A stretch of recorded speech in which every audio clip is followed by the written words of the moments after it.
Hi, I'm RSLogix, Product Manager at Pepperl+Fuchs. Today, I'd like to show you how easy it is to integrate our IO-Link master into RSLogix 5000. The Ethernet I/O module with IO-Link master is a multi-protocol module. A key advantage of a multi-protocol module is the ability to connect into different networks, avoiding multiple modules to be kept in inventory.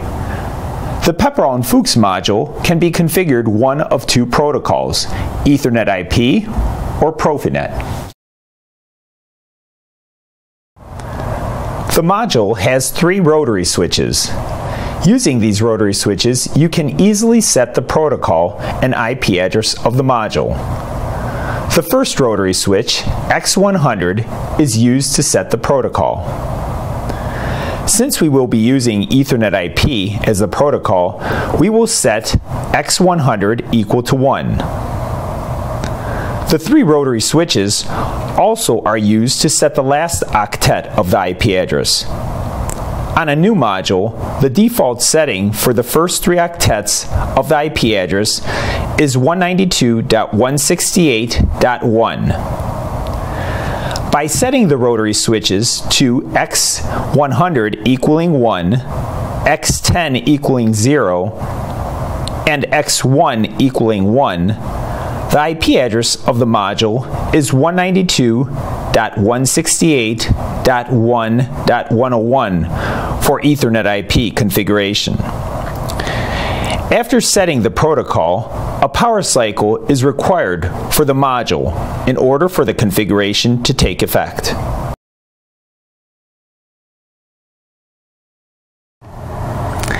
So having configured the module protocol successfully, the module will now retain the settings we've configured.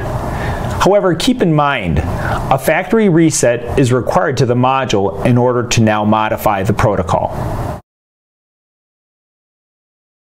Certain networks require us to have IP addresses on different subnets from 192.168.1.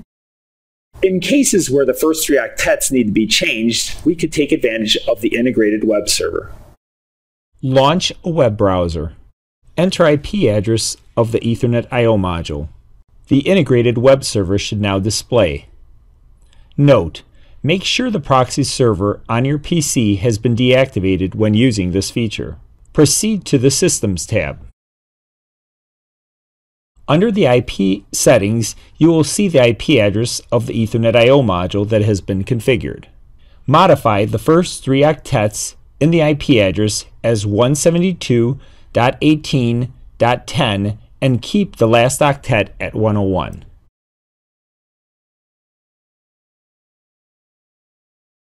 The subnet mask can remain the same. Click on Submit. Modifying the IP address of the module in the integrated web server prompts you to authenticate the change. Such a change requires elevated privileges and thus cannot be performed by any user. Thus, by entering in the username as admin and the password as private, we are able to authenticate. Since we clicked on Submit, we immediately see the result of OK and changed. After modifying the IP address, let's power cycle the module to assure the configuration changes take effect.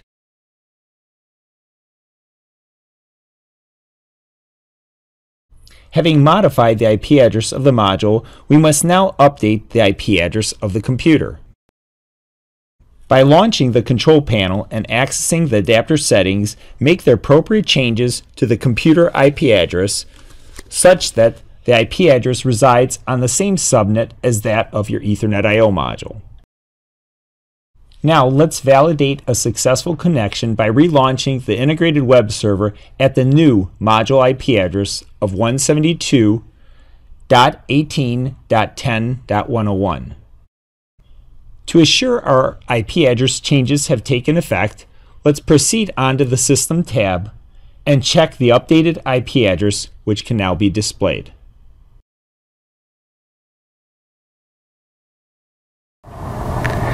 After successfully configuring the IP address of the module, we are now ready to configure the hardware configuration in RSLogix 5000 software.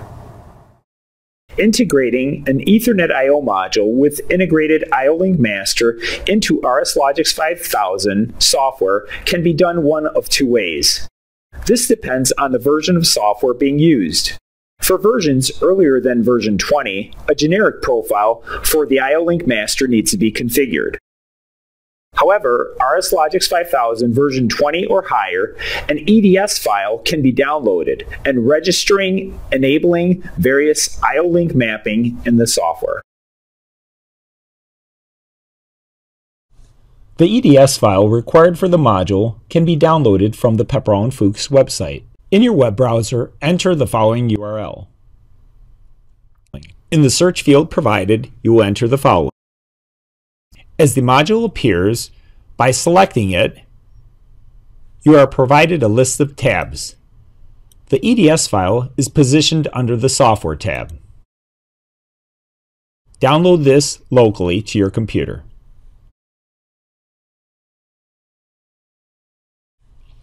As we go to our Ethernet IP driver that's been pre-configured, we see two IP addresses recognized. One is of the CompactLogix controller. The second IP address is of our Ethernet IO-Link master. However, note the yellow question mark indicating that the identity of the module is not yet recognized. We will minimize RSLinks and launch RSLogix 5000. Here, I have already successfully created a new project. The next step we want to proceed is with the EDS hardware registration tool. If we click on Tools, EDS Hardware Installation Tool, a wizard appears enabling us to perform a registration of the EDS files. Click on Next, and here we will register an EDS file. In our case, what we downloaded in step 1 provided us all the Ethernet I/O modules, so we will register a directory of EDS files. We must remember where we downloaded our EDS files. In selecting Next, the process is rather easy, and now we have an identity for our Ethernet IO-Link master module. Right-click on the PLC's Ethernet interface and select the option New Module. Searching is possible by selecting Pepperl+Fuchs or simply typing in Pepperl in the field provided. In our case, we will be looking for our Ethernet IO-Link master module. Click on Create. In the screen provided, a unique device name is required. I will use IOL1 for the name of the module, such that description files can be imported in a later step. The IP address for the module will be the one that we reconfigured with the integrated web server, 172.18.10.101. The next step is to select the mapping option for the Ethernet I/O module. The screen that appears enables us to see the various mapping options supported by the IO-Link master. In our case, we will be selecting the IO-Link 4 option, which is sufficient for most Pepperl+Fuchs IO-Link sensors. This establishes an array of input and output words that we will need to reference as we observe diagnostics with our IO-Link master. As we close all the screens, we will navigate to the controller tag database.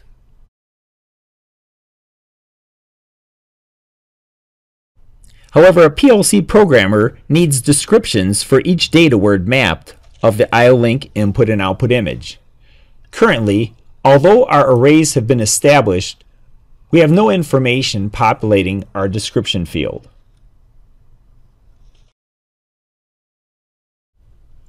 Pepperl+Fuchs has created description files for certain mappings of the Ethernet I/O module. If you need further help on creating these CSV files or getting access to these files, please contact the Pepperl+Fuchs tech support team. As noted earlier, these files are critical for a PLC programmer because they help to identify the data arrays of what information can be collected for each device via I/O link. Using the RSLogix capabilities, let's select Tools, Import. In our case, we'll navigate to our I/O link folder and select the mapping that we selected in the prior step of I/O link 4. Now, as a programmer looks at the input and output arrays, these are immediately populated with helpful information to help diagnose the I/O link diagnostics. For this example, we have decided to use the Pepperl+Fuchs R103 series triangular sensor. The connection of the sensor will be made on port 1.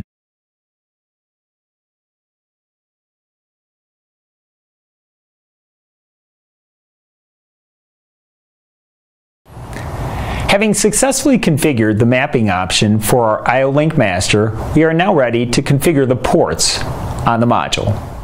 As described in the user manual, parameters 53 through 59 are responsible for the I/O link master port configuration. However, the ports are configured as a discrete input configuration by default. Each port that is desired to be configured for I/O link must be configured with a value of 4. At this point, we are ready to download our project to the PLC.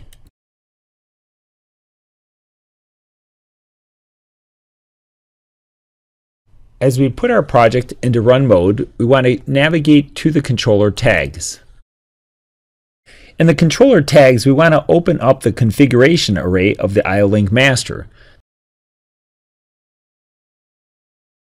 As noted earlier, all the ports have been set up for discrete input, noted by a 1 for each port. In order to enable the port to be configured for I/O link, we need to make the setting 4 in the corresponding tag. In our example, we will only be configuring port number 1 for I/O link. We must now cycle power to our I/O link master. Once fully powered up, the changes take effect. In launching the web browser, let's enter the IP address of our Ethernet I/O module. As the page appears, we will note port 1 with a solid green LED. As we look further at the port information, we'll see that this port is now operational and active for an I/O link configuration. All corresponding ports below it are still configured as digital inputs. With I/O link, the true value we gain is the ability to navigate down to the device level. By clicking on ports, we could select the port that we want to drill down further into, in our case, channel 1. On this screen, you see a lot of good information. One is, we have in the field here noted all the service data associated to that I/O link sensor connected to channel 1. In the fields here, noted as input and output data, or process data, those are represented. Finally, we also have a little bit of a status as far as our I/O link connection and our digital input. As the sensor gets blocked, we observe the on-off status change. In addition, we're seeing our process data toggle on and off as well. Note the input data as 1 here and 0. After observing the process data location in the integrated web server, I wanted to show where the process data for the connected sensor can be monitored in the PLC. Let's proceed by opening up our input array. And in our input array, we note that the input data is being represented from bytes 14 to 17. Now, as we place something in front of our sensor, we will note changes occurring in that first byte.